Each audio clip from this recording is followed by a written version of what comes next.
Good evening, worshippers of Halloween. Admirers of the ghostly and the ghastly.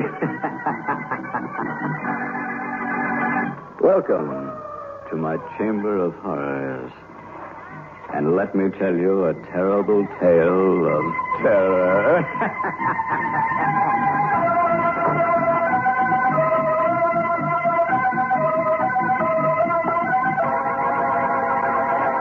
My wife will be so pleased you've come. I'm sure she'll want to serve you for dinner.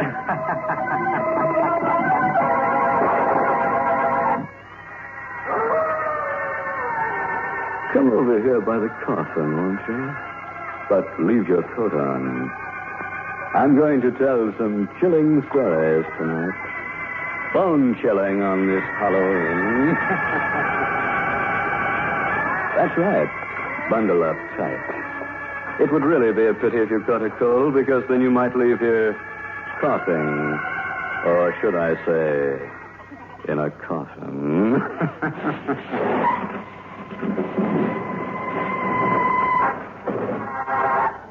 And now, friend, turn your lights down low. If you have the nerve. In fact, turn them out. I dare. And listen to a classic tale of terror. The Waxwork. No actors other than Mr. William Conrad. Oh, yes, originally there were 15, but 14 died in rehearsal.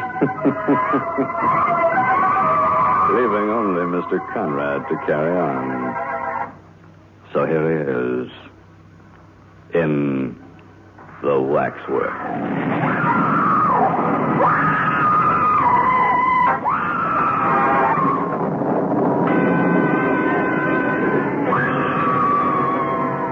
While the uniformed attendants of Mariner's Waxworks were ushering the last stragglers through the great glass-paneled double doors, the manager sat in his office interviewing Raymond Hewson.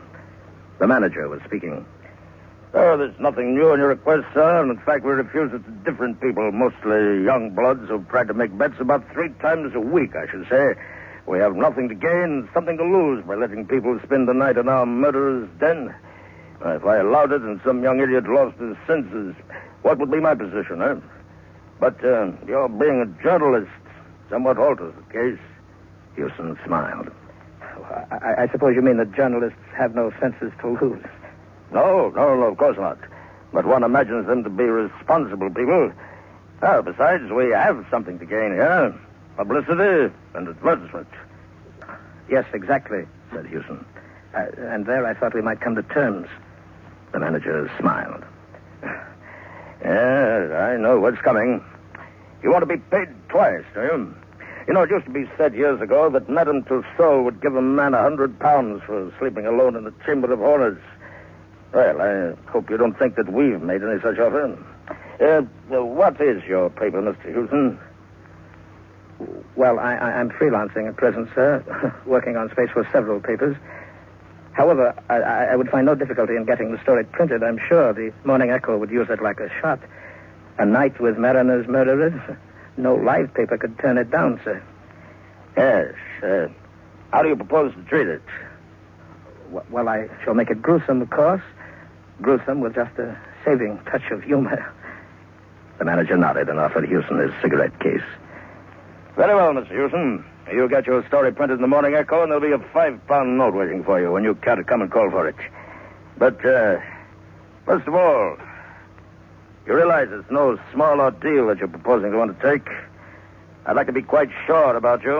I'd like you to be quite sure about yourself. I own I shouldn't care to take it on.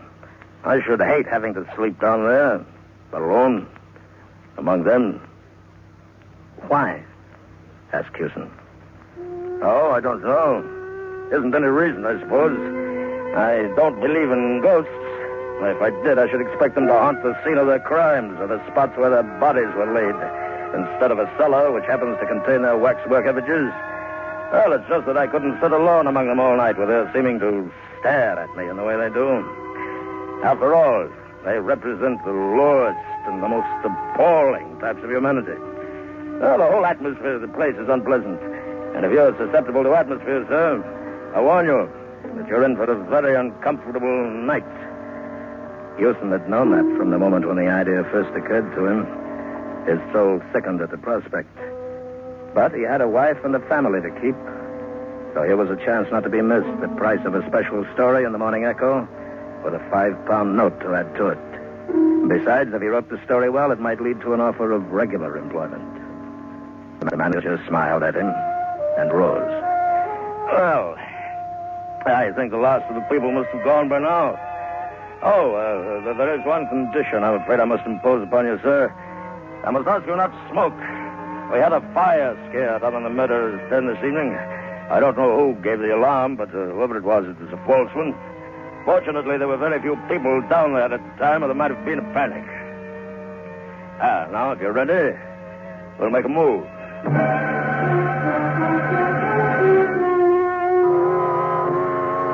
He led the way through an open barrier and down ill-lit stone stairs, which conveyed a sinister impression of giving access to a dungeon. In a passage at the bottom were a few preliminary horrors, such as relics of the Inquisition, a rack taken from a medieval castle, branding irons, thumb screws, and other mementos of man's cruelty to man. Beyond the passage was the murderer's den.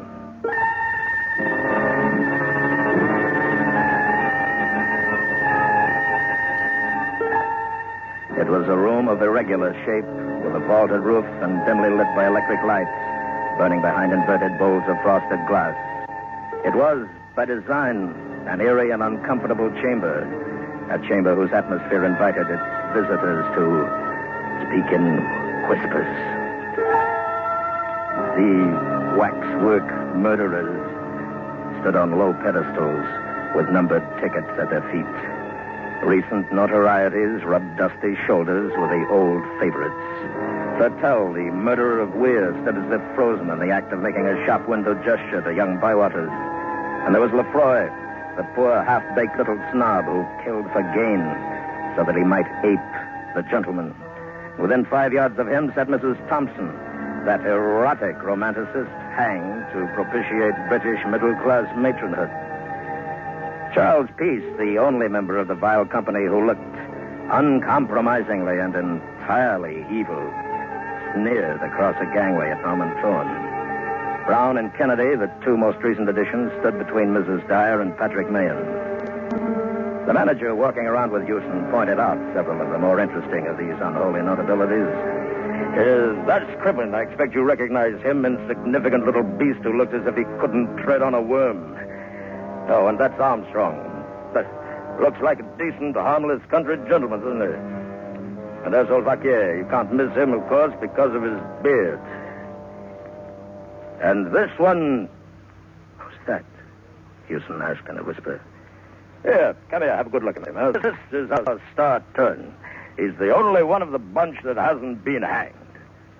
The figure which Houston had indicated was that of a small, slight man, not much more than 5 feet in height. It wore little waxed mustaches, large spectacles, and a caped coat. There was something so exaggeratedly French in its appearance that it reminded Houston of a stage caricature. He could not have said precisely why the mild-looking face seemed to him so repellent, but he'd already recoiled a step, and even in the manager's company it cost him an effort to look again. But who is he asked. That, said the manager, is Dr. Baudet. Houston shook his head doubtfully. I think I've heard the name, but I forget in connection with what. The manager smiled. You'd remember better if you were a Frenchman. You know, for some long while, that man was the terror of Paris. He carried on his work of healing by day and of throat-cutting by night. Why, he killed for the sheer devilish pleasure it gave him to kill, and always in the same way, with a razor. After his last crime, he left a clue behind him which set the police upon his track. Oh, but he was much too clever for them. When he realized that the coils were closing about him, he mysteriously disappeared. And ever since, the police of every civilized country have been looking for him. There's no doubt that he managed to make away with himself, and by some means which has prevented his body coming to light. One or two crimes of a similar nature have taken place since his disappearance, but he is believed almost for certain to be dead, and the experts believe these recrudescences to be the work of an imitator. It's queer, isn't it, Mr. Hewson? How every notorious murderer has imitators. Hewson shuddered and fidgeted with his feet. I don't like him at all. What eyes he's got. Yes, this figure's a little masterpiece. You find the eyes bite into you, huh? Well, that's excellent realism, then, for Baudet practiced mesmerism and was supposed to mesmerize his victims before dispatching them. Indeed, had he not done so, it's impossible to see how so small a man could have done his ghastly work. There were never any signs of struggle. I thought I saw him move, said Hewson with a catch in his voice. The manager smiled. You'll have more than one optical illusion before the night's out, I expect, sir. Well, I'm sorry I can't give you any more light because all the lights are on. For obvious reasons, we keep this place as gloomy as possible, eh? Well, Mr. Hewson, good night.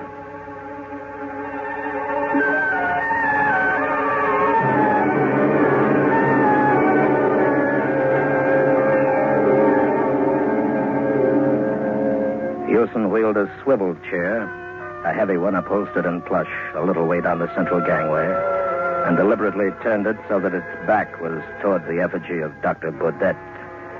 For some undefined reason, he liked Dr. Baudet a great deal less than his companions. Busying himself with arranging the chair, he was almost lighthearted. But when the manager's footfalls had died away and a deep hush stole over the chamber, he realized that he had no slight ordeal before him.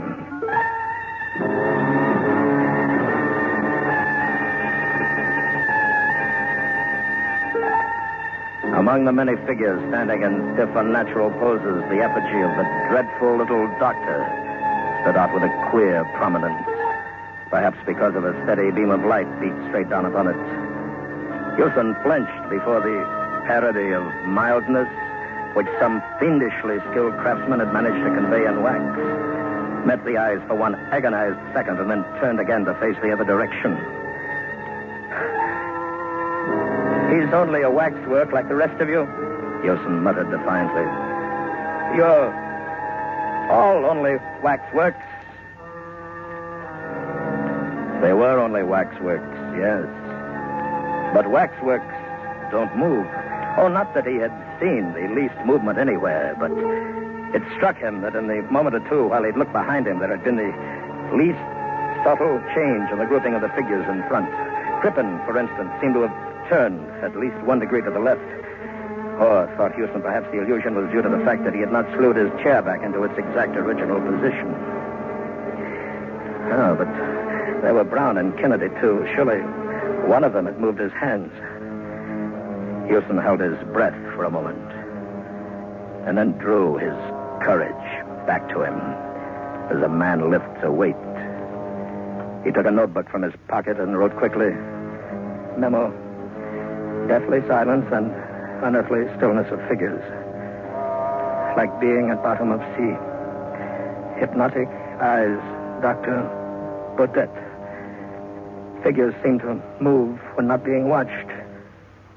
He closed the book suddenly over his fingers and looked around quickly and awfully over his right shoulder. He had neither seen nor heard a movement, but it was as if some sixth sense had made him aware of one.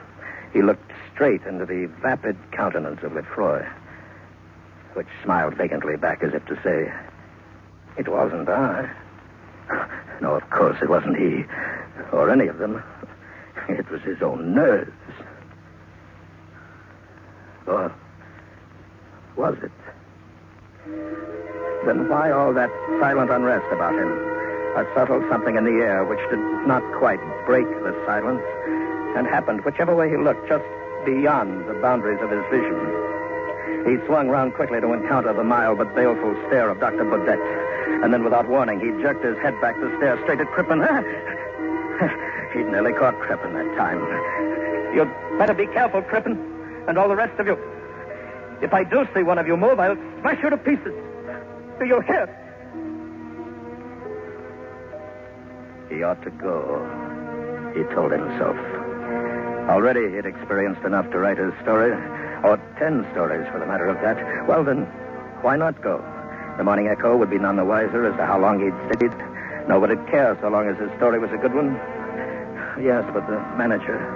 One never knew. Perhaps the manager would quibble over that 5-pound note which he needed so badly. He wondered if his wife were asleep, or if she were lying awake and thinking of him. That she'd laugh when he told her that he'd imagined...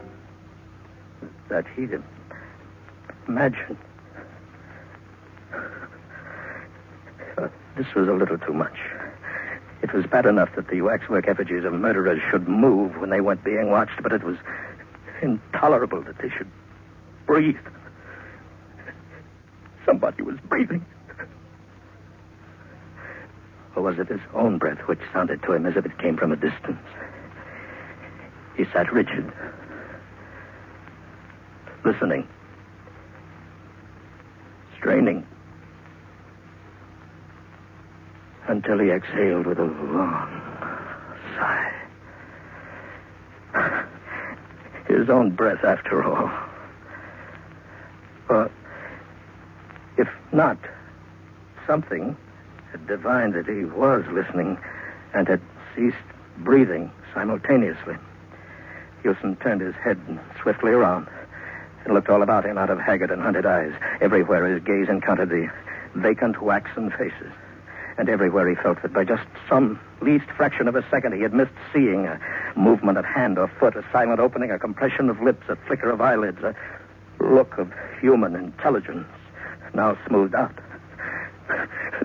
They were like naughty children in a classroom, whispering, fidgeting, and laughing behind their teacher's back, but blandly innocent when his gaze was turned upon them.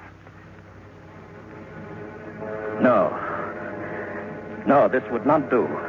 This distinctly would not do. He must clutch at something, grip with his mind upon something which belonged essentially to the workaday world, to the daylight London streets. He was Raymond Houston, an unsuccessful journalist, a living and breathing man, and these figures grouped around him were only dummies, so they could neither move nor whisper. Oh, what did it matter if they were supposed to be lifelike effigies of murderers? They were only made of wax and sawdust and stood there for the entertainment of morbid sightseers and orange-sucking trippers. Oh, that was better. Now, what was that funny story which somebody had told him in the Falstaff pub yesterday? Oh, yes.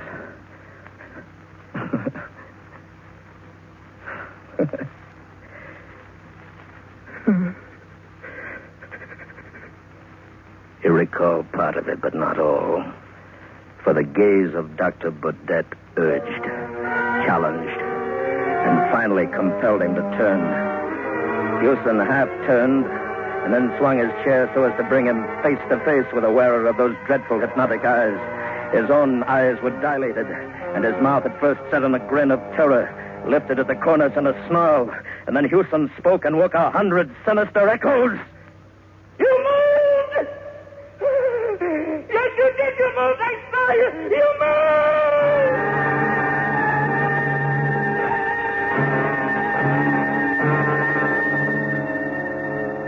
Then he sat quite still, staring straight before him, like a man found frozen in the Arctic snows. Dr. Baudet's movements were leisurely. He stepped off his pedestal with the mincing care of a lady alighting from a bus.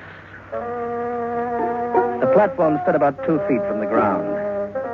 Above the edge of it, a plush-covered rope hung in arc-like curves.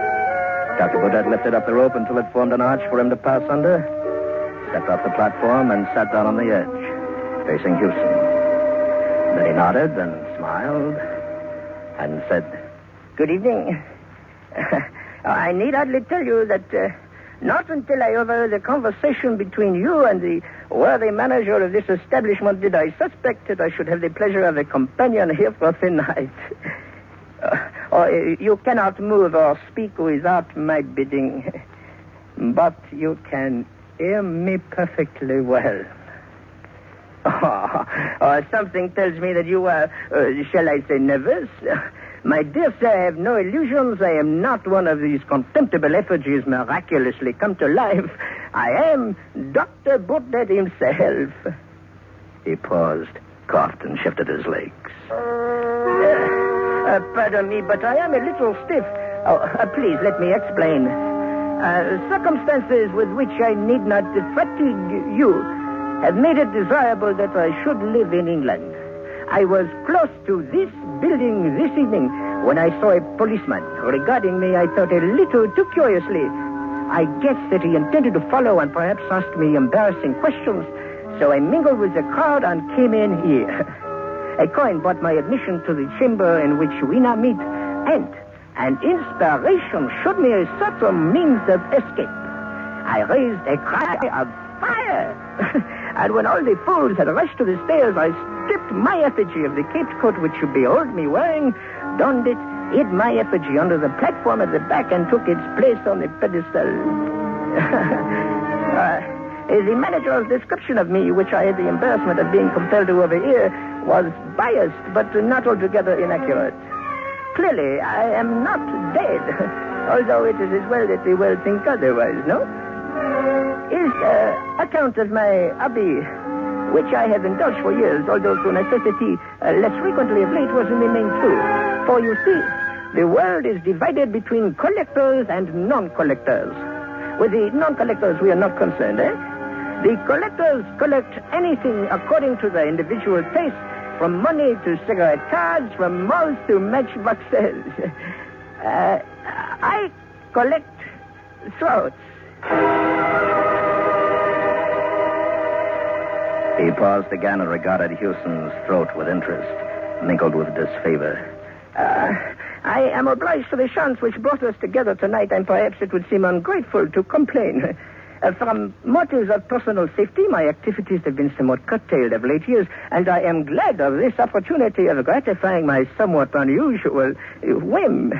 But you, sir, you have such a skinny neck. If you will overlook a personal remark, I should never have selected you from choice. I like men with thick necks. Thick, red necks. He fumbled in an inside pocket and took out something which he tested against a wet forefinger, and then proceeded to pass gently to and fro across the palm of his left hand. This is a little French razor. The blade, you will observe, is very narrow. They do not cut very deep, but deep enough. In just one little moment, you shall see for yourself. And now, I shall ask you the little civil question of all the polite barbers.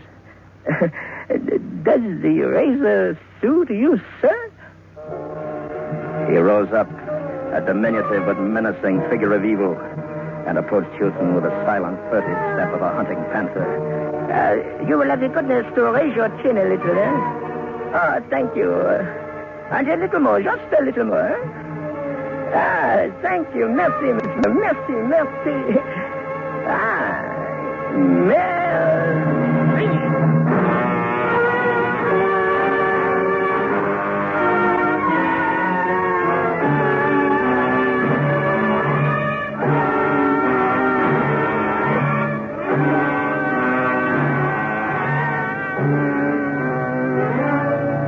Over one end of the chamber was a big skylight of frosted glass, which by day let in a few sickly and filtered rays from the floor above. After sunrise, these began to mingle with the subdued light from the electric bulbs.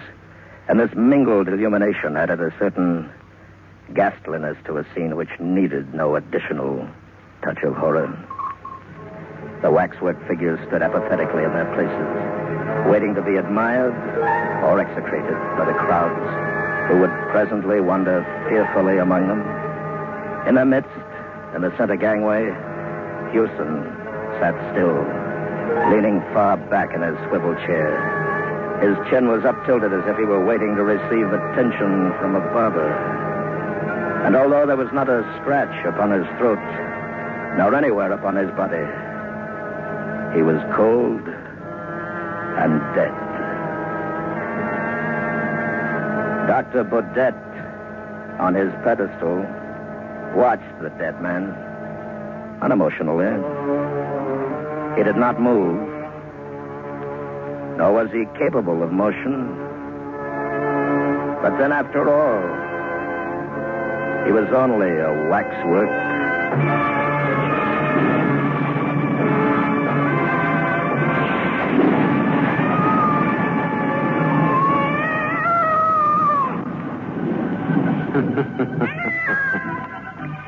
Well, friend, I do hope that you savored our gruesome little tale of terror and tallow called the Waxwork. I just wonder if you had the nerve to listen with your lights turned off. If you did, it's time to turn them on again. Go ahead. Just don't sit there. Get up. Well,